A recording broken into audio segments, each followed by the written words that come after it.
Tesla company के CEO Elon Musk ने 2011 में चीनी कार कंपनी BYD का मजाक उड़ाते हुए कहा था कि ये कंपनी अच्छी गाड़ियां नहीं बनाती।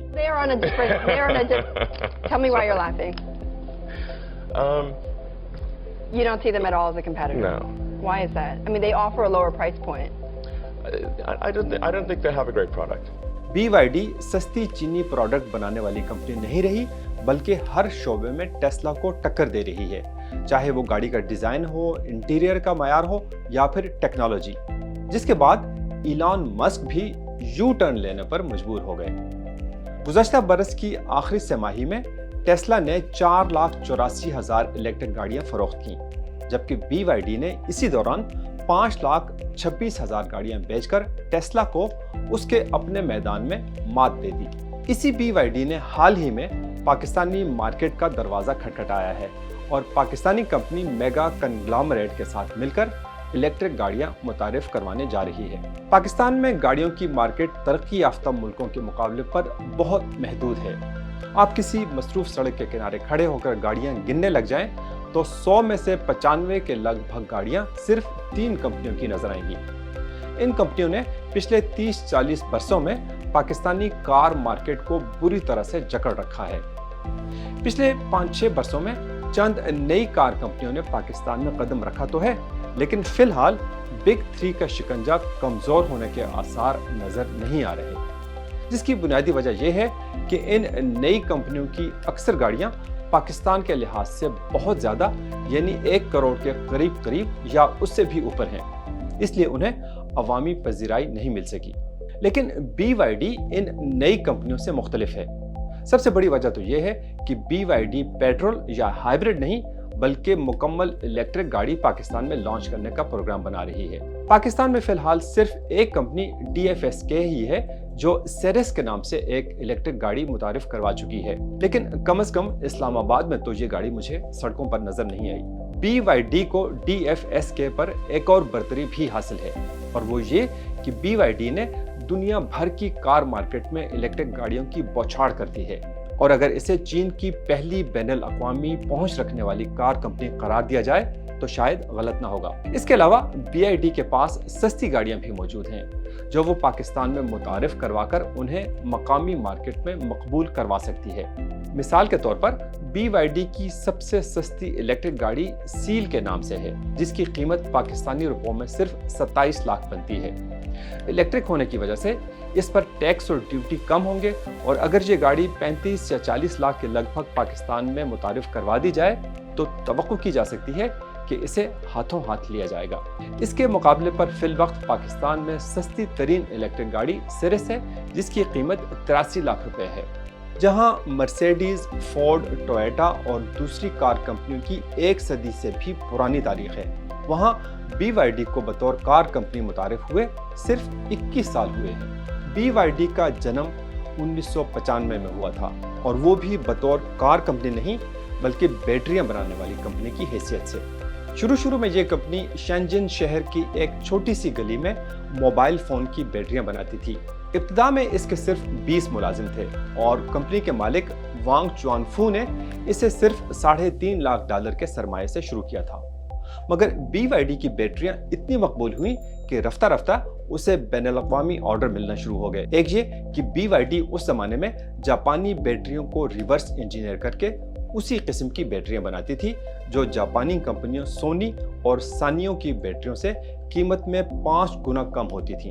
दूसरे ये कि मयार में भी कुछ ज्यादा फर्क नहीं था। सोनी और सानियो दोनों ने BYD पर कॉपीराइट की खिलाफवर्जी का मुकदमा भी चलाया, लेकिन उसका कुछ नतीजा निकल नहीं सका।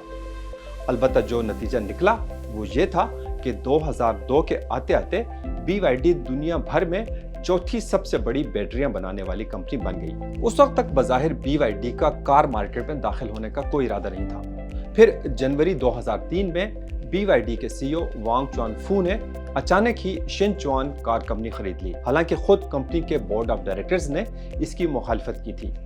वजह ये थी कि शिनचुआन दिवालिया होने के करीब थी और उन्हें ये घाटे का सौदा नजर आ रहा था। لیکن BYD نے جلد ہی گاڑیاں بنانے میں اس قدر مہارت حاصل کر لی کہ 2005 میں اس کی بنائی گئی کار F3 چین کی سب سے زیادہ بکنے والی کار بن گئی۔ امریکی کاروباری شخصیت وارن بفیٹ کو ویژنری انویسٹر کہا جاتا ہے، اور ان کے ویژن کا اندازہ اس سے لگایا جا سکتا ہے کہ انہوں نے اس ابتدائی دور میں ایک گمنام سی چینی کمپنی کا پوٹینشل دیکھ کر BYD میں $23 کروڑ کی سرمایہ کاری کر ڈالی۔ اس سے چینی سرمایہ کاروں کو بھی حوصلہ ملا اور BYD پر سرمایہ کی بارش ہونے لگی۔ اس کے بعد BYD نے پیچھے مڑ کر نہیں دیکھا۔ اب آتے ہیں کمپنی کے CEO وانگ چوان فو کی طرف، جن کی کہانی بڑی دلچسپ ہونے کے ساتھ ساتھ بہت متاثر کن بھی ہے۔ وہ 1966 میں ایک غریب کسان کے گھر میں پیدا ہوئے تھے۔ ابھی وہ اسکول میں پڑھتے تھے کہ ان کے دونوں والدین فوت ہو گئے، جس کے بعد وانگ کی پرورش ان کی بڑی بہن اور بھائی نے کی۔